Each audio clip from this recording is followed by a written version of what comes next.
rockin' with it.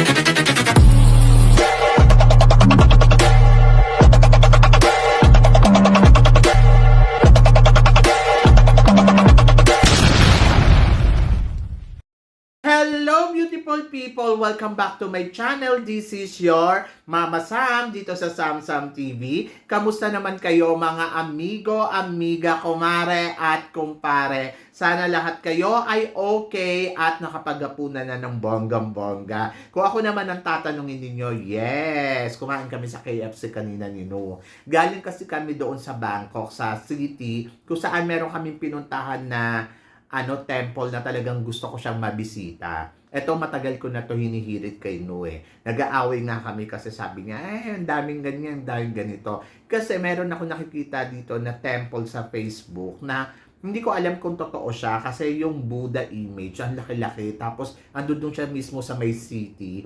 Tapos, sasakay ka ng parang bangka. Tapos, makikita mo yung Buddha image na yon. Yung parang, siya, napaka-imposible na nilagay yung malaking Buddha na yun doon sa city na yon. Anyway, so kanina, pinuntahan namin. Sabi ko kay No, gusto ko sumakay ng bangka Sasakay ba tayo ng boat? At basta nagagalit siya sa akin kasi ang dami tumatakbo sa utak ko. Pero in fairness talaga kay No, binitbit niya ako doon ng bonggang-bongga kahit hindi niya alam yung place na yon. At eto na. So, pagpunta namin doon, akala ko una may bayad. So, willing naman ako magbayad. Kaya lang kasi dito kasi, ang mga bayaran dito ng mga ganyan temple, 500. So, nasa 750 pesos din yon. And then, sabi ko, ay, libre ang pagpasok. Wala naman pala siyang entrance fee. Hindi naman pala siya ganun kahigpit. Pero naloka talaga ako sa laki ng Buddha image na yon. Ang laki-laki niya. Sobrang grabe. Tapos, ayun, ang saya ko lang kasi napuntahan ko na siya.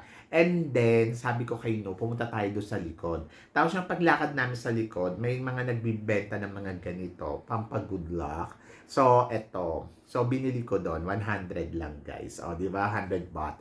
Tapos, meron kasi akong gusto din sana, kaya lang ang mahal, nasa 500. So, eto daw ay galing sa Myanmar. At totoo siyang yung Jake ba yun? Yes. So, yon. So, pagpunta namin doon sa likod, may nakita kami doon parang bridge. Tapos yung bridge na yon doon pala sasakay ng bangka. So, tinanong namin kung magkano. Diyos ko, 300 per person para sa isang minuto. Sa ilang segundo na magpapapicture ka doon sa nakasakay ka sa ilog na makikita ng image na yon. So, ang ginawa namin yun, pumunta kami doon sa may bridge. At doon kami nagpa-picture kasi kita din naman talaga lahat. At in fairness, ayun, natuwa naman ako kasi parang pangarap ko nga makarating doon. Tapos ayun na. So narating ko na siya at may nakita nga akong malaking Buddha. So yun. So natuwa naman ako doon sa eksenang yon. So eto na. Diyos ko, pag-uusapan natin. Siya Piniki de Mora. Possible daw ba na manalo dito sa Miss Grand kahit wala daw or konti lang ang bumoto sa kanya ng mga kandidata? Yes. So ako kasi para sa akin, 'di ba? Akala natin ang basihan ng pagkapanalo ng isang kandidata ay isa sa mga malaking impact ang boto ng mga kandidata dito noong closed door interview nila kung sino ang gusto nilang manalo. Pero para sa akin, wala namang impact 'yon kasi kung tutuusin, at the end of the story, sa competition pa rin talaga magkakaalaman kung sino pa rin talaga ang best performance.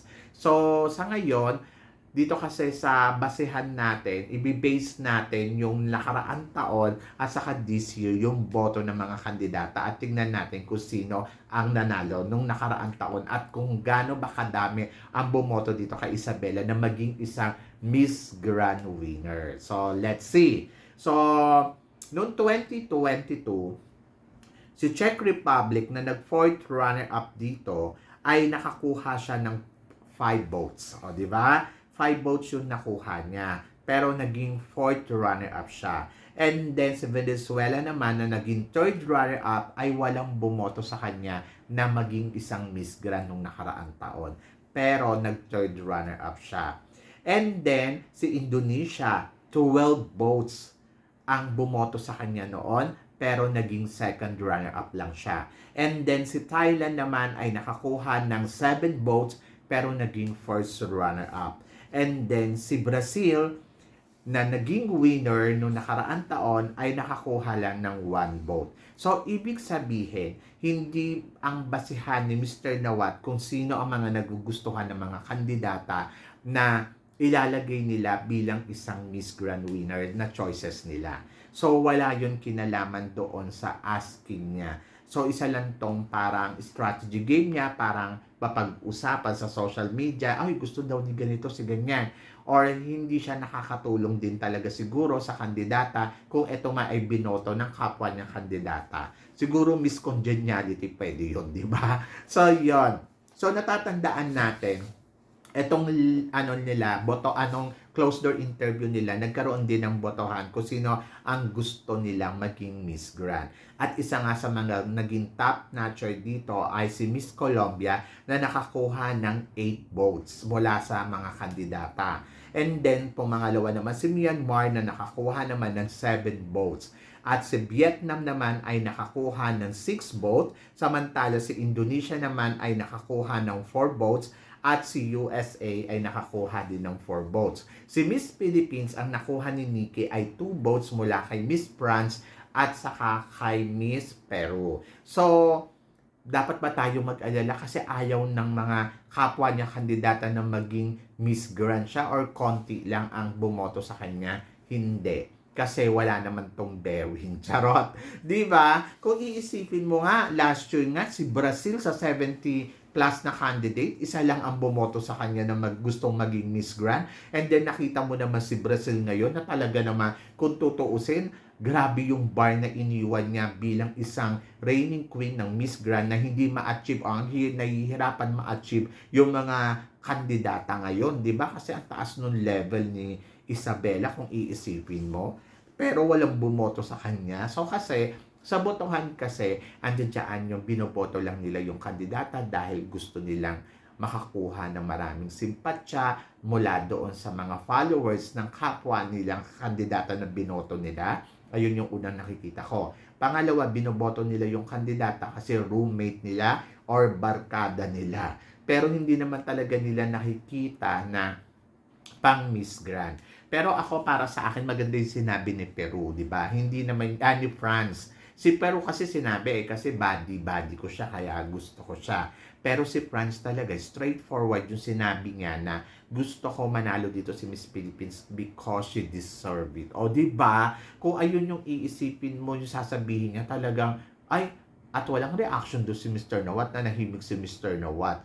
At di ba parang nagulat siya sa reaction ni Miss France na gusto niya si Miss Philippines ang manalo kasi kung meron man daw talaga magiging Miss Grand dito ay si Miss Philippines yun at wala nang iba, di ba? And then, ayun nga. So, imaginein mo, nakakuha ng 12 votes noong nakaraang taon, 12 runner-up lang. So, ibig sabihin talaga, yung botohan, nakakatulong to sa kanila to make noisy. And then, talagang nasa-safe yung kandidata para, alam mo yon yung kasi syempre, iingatan niya ni Mr. Nawat at ilalagay niya talaga yan sa magandang posisyon. Pero at the same time, kailangan pa rin talaga lumaban ng kandidata. Kasi kung iisipin mo, si Brazil, 0 vote. Si Venezuela, 0 vote siya pero nag-third runner-up. So, performance talaga ang pinag-uusapan dito. At the end of the story, hahanapin pa rin talaga nila dyan kung sino yung performance level and then kung sino talaga yung napipisil talaga ng mismong honor na maging isang Miss Grand International. Yung sino ang gusto nilang makatrabahong girls. And I think malaki ang chance ni Nikki kasi kahit sabihin pa natin na hindi ganong kabongga yung caliber ni Nikki, pero nararamdaman ko pa rin talaga na isa si Nikki sa mga parang nakikita ko na pwedeng maging isang Miss Grand International this year. Una kasi yung beauty na meron siya, iba yung beauty na ipinapakita niya. Yes, nandoon napapa-question tayo sa performance niya, napapa-question tayo na bakit hindi siya pinasok sa closed door. Kahit nga yung closed door na yun, yung 30 na in-interview, hindi natin alam kung ano ang pakulo dyan. Kung, ayan, katulad kasi niya, di ba, yung voting, iboboto ko si ganito, iboboto ko si ganyan, gusto ko si ganito. Nung nakaraang taon, parang nakakagulat para sa atin to. Kasi di ba, parang ang laki nung say nung candidates kapag binoto mo or hindi mo binoto yung isang kapwa mo kandidata.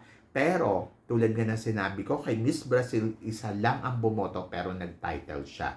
Nag-title siya because her performance level nung preliminary competition and then, of course, noong coronation night. Di ba? And nakikita naman natin na yung ganda talaga ni Brazil noon ay nagsusumabog talaga ng bonggang-bongga.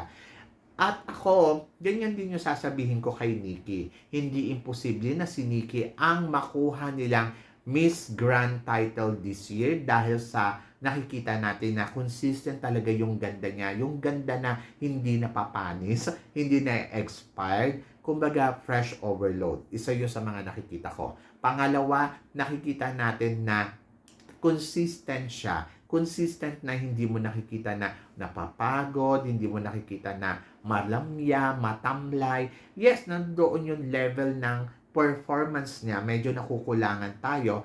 Pero doon lang naman siya kung tutuusin talagang sumasablay. Doon mismo sa performance na dagdagan sana ng konting energy. That's all. Pero the rest, iba ang ipinapakita talaga ni Nikki Di Mora. Plus, nandoon na masasabi ko yung, yes, unique kasi 'di ba parang iisipin mo yung caliber na ipinakita niya dito, hindi katulad ng mga pinapadala na Miss Grand winner natin noong previous na candidates natin na inilaban dito sa Miss Grand. So ngayon, masasabi ko talaga na yung diferensya ni Nikki at saka grabe talaga yung ganda ni Nikki. Siya na talaga yung perfect candidates para sa Pilipinas na ipinadala natin para manalo ng Miss Grand International. Kaya masasabi ko pa rin na si Nikki Di Mora pa rin ang nakikita ko na possible mag-title ngayon taon na to dito sa Miss Grand International. Kung hindi man, possible na mag-top 5. So, kayo ba guys? Ano guys ang tingin ninyo? Tingin ba ninyo kakabog nga ba talaga ang kandidata natin hanggang sa dulo ng competition? Nakikita nyo rin ba siya na isa rin siya sa maaaring maging Miss Grand ngayon taon na to? O di ba? Exciting talaga. Pero syempre, bukas magaganap ang NatCos at tignan natin kung anong pasabog dito ni Nikki. And then, sa susunod na araw naman ay magaganap na ang kanilang competition sa preliminary competition. So, konting-konti na lang, malalaman natin ang lahat ng tanong natin sa ating mga isip kung ito nga ba si Nikki Di Mora nga ba ang tatanghalin ngayong taon na to na maging isang Miss Grand International. Di ba? So, yun. So, guys, kayo guys, ano guys ang tingin ninyo? So, please comment below para at least malaman ko naman kung ano naman ang chika mo dito sa mga pinag-uusapan natin. So, yun. So, guys, maraming salamat po. Syempre, sa inyong lahat, sa walang sawang suporta na binibigay ninyo dito sa channel ko at sa mga hindi pa po nakaka-subscribe dyan, please don't forget to click like and subscribe my channel. At i-click nyo na rin po yung notification bell para lagi kayong updated sa aking mga chika. Sabi ng ganon, always keep smiling and always think positive. Walang imposible sa itaas, basta laban lang Pilipinas. Diba? So yun guys, hanggang dito na lang. Hanggang sa muli nating chikahan. See you tomorrow. Hanggang sa muli nating chika.